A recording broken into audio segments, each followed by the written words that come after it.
5 नंद के एक कमरे में भाभी की सुहागरात।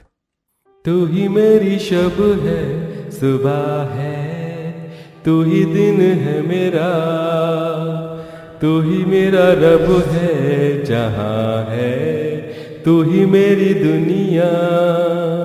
सो माय ब्यूटीफुल डार्लिंग, कैसा लगा मेरा गाना तुम्हें? Superb Rajeev, amazing, I love you. तुम मेरे लिए जब कुछ करते हो तो वो पल मुझे बहुत हसीन लगता है। आई love you to Naina.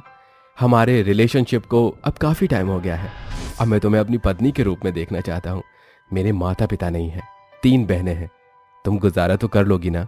Don't worry Rajiv, सिर्फ 3 ही बहनें हैं, मैं रह लूंगी। बल्कि मैं तो उन्हें अपनी छोटी बहन की तरह प्यार करूंगी। कुछ ही दिनों में राजीव और नैना की शादी हो जाती है, जहां तीनों बहनें बड़ी खुशी से उनका एक कमरे के ससुराल में स्वागत करती हैं। गृह प्रवेश करते ही नैना बोलती है, राजीव ये सब क्या है? मेरी नजर जहां तक जा रही है उससे मुझे इतना तो पता चल गया कि ये सिर्फ एक कमरा है। हमारा कमरा नहीं है क्या? हम यहीं रहेंगे? हाँ वो नैना, दरअसल मैं तुम्हें छोड़ना नहीं चाहता था, इसलिए मैं तुम्हें बता नहीं पाया कि मेरा घर सिर्फ एक कमरे का है, जहां मेरी तीनों बहन रहती हैं और यहीं हमें रहना होगा। अगर मैं तुम्हें बता देता तो तुम मुझसे शादी नहीं करती। तुमने मेरे साथ बहुत गलत किया है। मैं अपना घर बार छोड़कर तुम्हारे प्यार की खातिर यहाँ रहने आई, लेकिन ये तो उससे भी छोटी जगह निकली। भाभी, हम भैया की इस कश्मकश को जानते थे, इसलिए हमने ही उन्हें मना किया था कि आपको ना बताएं, वरना भैया तो आपसे छुपाने वाले भी नहीं थे। भैया को आपकी बहुत जरूरत है भाभी, प्लीज मान जाइए। भाभी प्लीज, हम नंदों के एक कमरे को अपना लीजिए। ठीक है, मैं अपना लेती हूँ, लेकिन हम सोएंगे कहाँ? भाभी वो देखिए, फूलों से सजा आपका बिस्तर मैंने पर्दा लगा दिया है, आप और भैया वहां सो जाना। एक तरफ हम तीनों बहनें सो जाएंगी। ओह गॉड, अब इन तीनों नंदों के साथ पता नहीं इस कमरे में कैसे दिन कटेगा। नैना तुम थक गई होगी, चलो आराम कर लेते हैं। ये कहकर दोनों अपने बिस्तर पर चले जाते हैं और तीनों नंदे पर्दा लगाकर अपने बिस्तर पर लेट जाती हैं। तभी राजीव कहता है, क्या बात है नैना, तुम सो क्यों नहीं रही? तुम पागल हो गए हो क्या? मैं सो कैसे सकती हूँ? भूल गए क्या? आज हम दोनों की सुहाग रात है और वो कैसे पूरी होगी? तुम्हारी बहनों के कमरे में होकर। कोई और कमरा भी नहीं है यहाँ। तुमने तो मेरे सारे अरमान मिट्टी में मिला दिए। मैं जानता हूँ नई नई शादी में ये पल बहुत जरूरी होता है। हम फिर कभी इस रात को पूरा कर लेंगे। अभी तीनों बहनें सोई नहीं हैं। तभी उनकी आवाज सुनकर पल्लवी खुशबूदार बत्तियां जला देती है और लेटे हुए कहती है, भैया आप फिक्र ना करें, आपकी और भाभी की सुहागरात के लिए हमने खुशबू वाली अगरबत्ती भी जला दी है, जिससे आपको बहुत अच्छा महसूस होगा। हम तो सो रहे हैं अभी। आप कंटिन्यू कर सकते हैं। पल्लवी पागल हो क्या? तुम कैसी बातें करती हो? चुपचाप सो जाओ, उनकी बात मत सुनो। अरे तुम दोनों को दखलंदाजी देनी जरूरी है क्या? शांत होकर सो जाओ। तुमने देखा अपनी बहनों को? ऐसे ख्याल रखूं मैं इनका? ये तुम्हारी और मेरे बीच में कैसे टांग अड़ा रही हैं, हमारी बातें सुन रही हैं। Rajiv, this is not fair, do something. Naina थोड़े वक्त के लिए रुक जाओ, मैं तुम्हारी परेशानी समझ सकता हूँ। खाक परेशानी समझ रहे हो? माहौल तो ऐसे बना दिया जैसे सच में सुहागरात हो जाएगी। हटा दो ये सब, इससे मेरा सिर्फ खून जल रहा है। मैं तो चली सोने। एक तो जमीन पर सोना पड़ रहा है, ऊपर से मच्छर का भिन भिन भिन भिन भिन भिन। राजीव उसे मनाने के लिए हाथ पकड़ता है, लेकिन नैना मुंह फेर कर सो जाती है। उसकी सुहागरात की इच्छा अधूरी रह जाती है। अगली सुबह तीनों नंद उठकर घर के काम करने लगती हैं तो झाड़ू हाथ में लिए चांदनी नैना को जगाते हुए कहती है, भाभी उठ जाइए, झाड़ू लगानी है, बिस्तर हटाना पड़ेगा और आपको पहली रसोई की रस्म भी तो करनी है। अरे यार सोने दो ना, वैसे भी तो रात को ठीक से सो नहीं पाई, अब सुबह भी चैन नहीं है। नैना उठ जाओ, मुझे ऑफिस भी जाना है और हमें मंदिर जाकर पूजा भी करनी है। ठीक है। ऐसा कहकर नैना और राजीव उठ जाते हैं, जिसके बाद बहन झाड़ू लगा देती है और भैया भाभी नहा धोकर मंदिर जाकर पूजा कर लेते हैं। फिर नैना कहती है, अरे अब क्या मुझे खाना इस चूल्हे पर जमीन पर बैठकर बनाना होगा? हाँ चूल्हा तो यही है, मेरी बहन भी इसी पर खाना बनाती है। भाभी आप फिक्र मत कीजिए, मैं आपकी मदद करवा दूंगी। इस तरह तीनों ननद अपनी भाभी की खाना बनवाने में मदद करती हैं, जिसके बाद सभी मिलकर अच्छे से खाते हैं और तीनों नंद भाभी को तोहफा देती हैं। कुछ दिन गुजर जाते हैं। बहुत दिन हो गए, अब तो मुझे इन तीनों नंद को भगाना ही पड़ेगा। कोशिश करती हूँ लेकिन सुहागरात मनाने में नाकाम रह जाती हूँ। भाभी आपने बुलाया था क्या? हाँ, मैं तुम तीनों से कह रही थी मेरी मम्मी तुमसे मिलना चाहती हैं, तो तुम तीनों को घर बुला रही थी, तो तुम 2 दिन उनके पास रुक कर आ जाना। ठीक है भाभी, हम चले जाएंगे। कब जाना है? आज ही चले जाओ। तुम्हारा सामान बांध दिया है, किसी चीज की कमी नहीं होगी मेरे घर पर। ये सुनकर तीनों नंद नैना के घर के लिए निकल जाती हैं। तभी बीच रास्ते में 17 साल की उसकी बुआ की बेटी किंजल और खुशी मिल जाती है, जो कहती है, अरे दीदी आप कहाँ जा रही हो? मम्मी ने हम दोनों को आपके पास और नई भाभी से मिलने के लिए भेजा है, चलिए ना चलते हैं। ये सुनकर तीनों नंद मना करती हैं, लेकिन वो दोनों नहीं मानती हैं। फिर पांचों नंद घर के लिए निकल जाती हैं। रात के समय नैना रोमांटिक अंदाज में राजीव के करीब जाती है। बड़ी मुश्किल से मैंने तुम्हारी तीनों बहनों को अपने घर भेजा है। आज की रात हमारी है, हमारी सुहाग रात की। बड़ी तेज हो डार्लिंग तुम। मैं लाइट ऑफ कर देता हूँ। जैसे ही लाइट ऑफ करता है तो दरवाजे पर खटखट होती है। दोनों मियाँ बीवी परेशान हो जाते हैं। फिर राजीव जैसे ही दरवाजा खोलता है तो अपनी पांचों बहनों को एक साथ देखकर कहता है, अरे तुम तीनों इस समय, और किंजल, खुशी, तुम भी? तुम्हारा कैसे आना हुआ? ये मेरी बुआ की लड़की है, तुम्हारी नंदे। बस भैया नई भाभी से मिलने के लिए आ गए। लो, हो गया सत्यानाश। पहले 3 नंदे तो संभल नहीं रही थी, अब इन पांचों को कैसे संभाल लूंगी। लगता है मेरी शादीशुदा जिंदगी में सुहागरात जैसा कुछ नहीं है। अरे भाभी किस ख्यालों में डूबी हुई हो? थोड़ा पानी वानी पिलाओ, अपने हाथ का कुछ बना कर खिलाओ। इस समय? ठीक है, बनाती हूँ। रात के 11 बजे नैना को अपनी उन दोनों नंद के लिए स्पेशल खाना बनाना पड़ता है, जिसमें वह अंदर ही अंदर कुड़ रही थी। अगले दिन वो उन पांचों का चूल्हे पर खाना पकाती है। खाना बनाकर थोड़ा बैठती है तो दोनों छोटी नंद बच्चों की तरह जिद करके उससे बातें करने और लूडो खेलने के लिए कहती है, जो कि उसे करना पड़ता है। रात को राजीव के आने के बाद नैना उससे बातें करने की कोशिश करती तो दोनों छोटी नंद बीच में आकर सो जाती है। भैया उधर जगह नहीं है, ना हवा आ रही है, इसलिए हम हमारी भाभी के साथ सो रहे हैं। आप थोड़ा और साइड हो जाओ। हाँ ठीक है। अपनी बहनों के साथ एक कमरे में रहना अब मेरा भी दुश्वार हो रहा है। और नहीं बर्दाश्त हो रहा है, हद हो गई है। मेरे पति के पास आकर सो गई दोनों की दोनों। इतना कहकर नैना बड़ी मुश्किल से सो जाती है। फिर आधी रात में खुशी उसके ऊपर पैर रख लेती है, जिससे नैना को बिल्कुल ठीक नहीं लगता। पांचों नंदों से वो लगभग परेशान हो चुकी थी, इसलिए एक दिन वो अपना सामान बांध कर राजीव को कहती है, राजीव बस बहुत हो गया, अब मैं तुम्हारे 5-5 बहनों के साथ नहीं रह सकती हूँ। एक कमरे में 7 जन कैसे रह सकते? क्या तुम्हें तकलीफ नहीं होती? हमें बैठकर बात करनी चाहिए नैना। प्लीज नैना, मुझे ऐसे छोड़कर मत जाओ। मैं तुम्हारी परेशानी समझता हूँ। अरे भाभी जा रही है घर छोड़कर, वो भी हमारी वजह से। दोनों लड़ रहे हैं, हमें माफी मांगनी चाहिए। हाँ चलो। भाभी हमने आपको बहुत तकलीफ दी है, हमारी वजह से आप घर छोड़कर मत जाइए। हम पांचों को भाभी माफ कर दीजिए, हमारी वजह से आपको परेशानी हुई। देखो ये सब मेरी गलती है, तुम पांचों माफी मत मांगो। नैना मुझे एक मौका दो, मैं इस घर को बनवा लूंगा। प्लीज मान जाओ, एक मौका नैना, एक मौका। ठीक है, मान गई मैं। इस तरह सभी को अपनी गलती का एहसास होता है। फिर राजीव नए कमरे बनवा लेता है, जहां उसकी 5 बहनें अलग कमरे में आराम से रहती हैं। उसके बाद नैना और राजीव अपनी सुहाग रात के सफर को खुशी खुशी अंजाम देते हैं।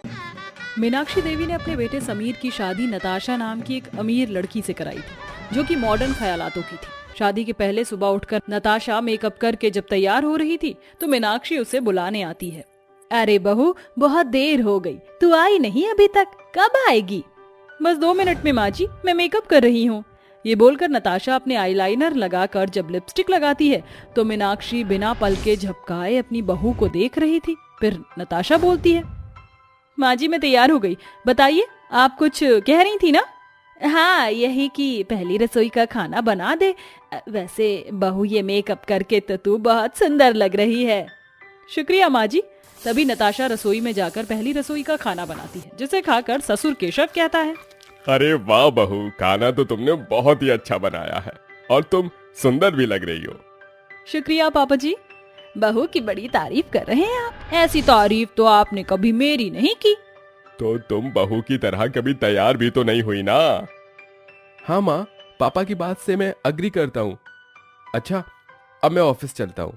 ये कहकर समीर ऑफिस चला जाता है। मीनाक्षी को ये सुनकर बिल्कुल अच्छा नहीं लगता। जब नताशा घर के कामों में बिजी थी तो वह बहू के कमरे में जाकर उसका मेकअप लगाकर गुनगुनाते हुए कहती है, कोमल सी त्वचा है, हर टायर जचा है, है ना कोई बचा है मेरे हुस्न के वार से। मैं इतनी सुंदर हूँ, मैं क्या करूँ। हाँ, ये मेकअप लगा कर तो मैं बड़ी खूबसूरत लग रही हूँ, बहू से भी ज्यादा सुंदर लग रही हूँ। जरा अपने जानू को दिखा कर आती हूँ। ये कहकर मीनाक्षी ठिलाकर केशव के पास जाकर कहती है, आजी बताइए, आपको कुछ अलग लग रहा है मुझ में? अचानक से बहकी बहकी बातें क्यों कर रही हो? ओहो, ये तुम्हारे चेहरे पर चमक कैसी है? पार्लर से आई हो क्या? अजी नहीं, वो तो मैंने बहू का मेकअप लगा लिया है। देखिए कितनी सुंदर लग रही हूँ मैं।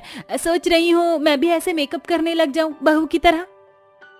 अरे शर्म करो, 50 की उम्र में 25 की लगने की जो कोशिश कर रही हो, भारी पड़ जाएगी।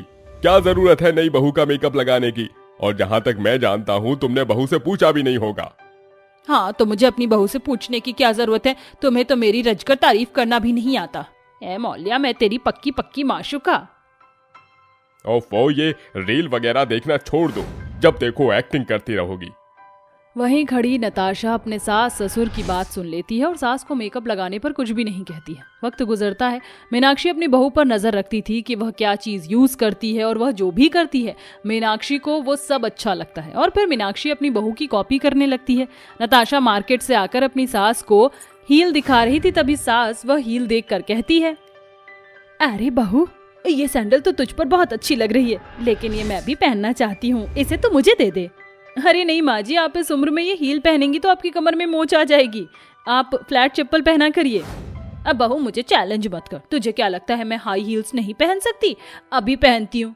मीनाक्षी हाई हील पहनकर कमर पर हाथ रखकर 4 कदम चलती है कि लड़खड़ा कर गिर पड़ती है और कहती है, अरे राम रे, हरी मोरी मैया, मैं तो गिर गई। कृष्ण कन्हैया, अरे बहू मेरी कमर टूट गई, जरा मुझे उठा तो दे। माँ जी, मैंने तो आपको पहले ही समझाया था, पर आपको तो मेरी नकल करनी थी। अब पता चल गया?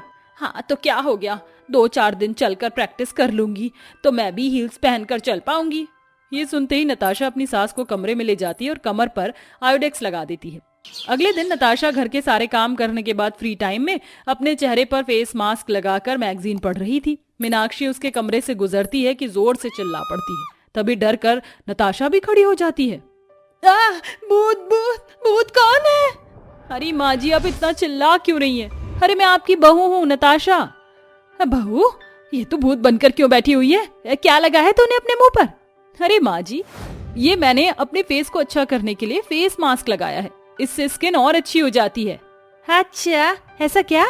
जरा मुझे भी देगी क्या? मेरी भी स्किन खराब हो रही है, इसे लगाने से थोड़ी अच्छी हो जाएगी। ठीक है माँ जी, ले लीजिए। माँ जी हर चीज में मेरी कॉपी क्यों करने लगती हैं? Copy cat. अच्छा शुक्रिया बहू, अब मैं चलती हूँ, अब मैं भी तेरी तरह सुंदर बन जाऊंगी। ये कहकर मीनाक्षी अपने मुंह पर मास्क लगा कर चलती है कि सामने से आता समीर टकरा जाता है और अपनी माँ को देखकर चिल्ला उठता है, भूत, माँ बचाओ। अरे तेरी माँ ही हूँ मैं, माँ क्या चिल्ला रहा है? ये तो मैंने मुंह पर फेस मास्क लगाया है बहू से लेकर।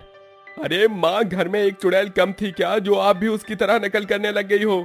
मेरी तो जान ही निकल गई थी। तू और तेरे पापा मुझे कभी खुश नहीं देख सकते। मैं कोई नकल नहीं करती, जब देखो मुझे बहू की कॉपी कैट बोलते रहते हो। ये नजारा नताशा दूर खड़ी देख लेती है और वो कहती है, मैं माँ जी की इस हरकत से बहुत परेशान हो गई हूँ, पता नहीं क्यों हर चीज में नकल करती है। इतना कहकर नताशा अपना काम करने लगती है। एक दिन नताशा शॉर्ट ड्रेस पहनकर समीर के साथ घूमने जाती है तो उसकी देखा देखी मीनाक्षी भी शॉर्ट ड्रेस पहनकर अपने पति को जबरदस्ती रेस्टोरेंट पर लेकर पहुंचती है, जिससे आसपास के लोगों को देखकर केशव को शर्म आ रही थी। मीनाक्षी, हद करती हो तुम।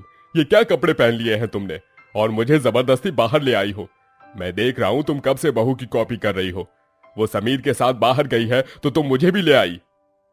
हाँ तो क्या हो गया, इतनी सी बात के लिए तुम इतना रिएक्ट क्यों कर रहे हो? बहू को आजादी है तो मुझे भी आजादी है। ये सब करने की उनकी उम्र है, कम से कम तुम तो लिहाज करो अपनी उम्र का। और मेरी उम्र का तमाशा बना दिया है घर। चलो। पहले मैं डिनर करूंगी फिर ही घर जाऊंगी। मीनाक्षी भी अपनी जिद पर रहकर डिनर करने के बाद ही घर लौटती है। फिर शाम के समय बहू हॉट जिम सूट पहन लेती है। वह वार्म अप कर रही थी, ये देखकर सास पूछती है, बहू ये तू कहाँ जा रही है ऐसे कपड़े पहनकर? माँ जी मैं जिम जा रही हूँ, अपनी बॉडी को तो फिट रखना होता है ना। अच्छा, मैं भी जाऊंगी तेरे साथ जिम करने। माँ जी मैं आपको फिर से मना कर रही हूँ, मत जाइए, आपकी उम्र में जिम करना ठीक नहीं है। ए चुप कर बहू, तू मुझे कुछ करने ही नहीं देती। मैं भी तेरे साथ चलूंगी, 2 मिनट रुक। ये बोलकर सास बहू की नकल करते हुए वही कपड़े पहनकर आती है और उसके साथ जिम जाकर नताशा की तरह बटरफ्लाई मशीन की एक्सरसाइज करती है। तो नताशा कहती है, माँ जी आप मान जाइए, मैं अभी भी आपको मना कर रही हूँ। अरे बहू, मैं अभी भी जवान हूँ, मैं अभी सब कर सकती हूँ। ये कहने के बाद नताशा डंबल उठाती है। उसे देखकर जैसे ही मीनाक्षी डंबल उठाती है तो भारी होने के कारण ज्यादा देर संभाल नहीं पाती और अपने पैर पर गिरा लेती है, जिसके बाद वह बहुत जोर से चिल्लाती है। उसके पैर से खून निकलने लगता है। अरे राम राम राम, अरे बहू मर गई मैं, हाय मेरा पैर टूट गया, मेरा नाखून भी गया। हे भगवान, माँ जी आपने क्या कर लिया? मैंने आपको इतना मना किया था, फिर भी आपने नहीं सुना। इतना कहते ही नताशा अपनी सास को हॉस्पिटल ले जाती है, जहां डॉक्टर उसके पैर में पट्टी बांध देता है। उसकी ये हालत देखकर बेटा समीर और केशव कहते हैं, इतना मना किया था बहू की देखा देखी मत करो, देख लिया उसकी नकल करने का नतीजा। माँ, हर काम को करने की अपनी उम्र होती है। आपकी हड्डियों में इतनी जान नहीं है जितना नताशा और मुझ में है अभी। अब आप दोनों जाने दीजिए माँ जी को, कुछ मत कहिए, वो वैसे ही दर्द में है। बहू मुझे माफ कर दे, मुझे नहीं पता था नकल करने का मुझे ये नतीजा मिलेगा, लेकिन आज के बाद मैं तेरी कोई भी नकल नहीं करूंगी। मुझे अपना सबक मिल चुका है पैर तोड़वाकर। चलिए फिर घर चलते हैं। इस तरह मीनाक्षी को अपनी बहू की नकल करने का सबक मिल जाता है। इसके बाद वो कभी भी अपनी बहू की नकल नहीं करती है और खुशी खुशी रहने लगती है।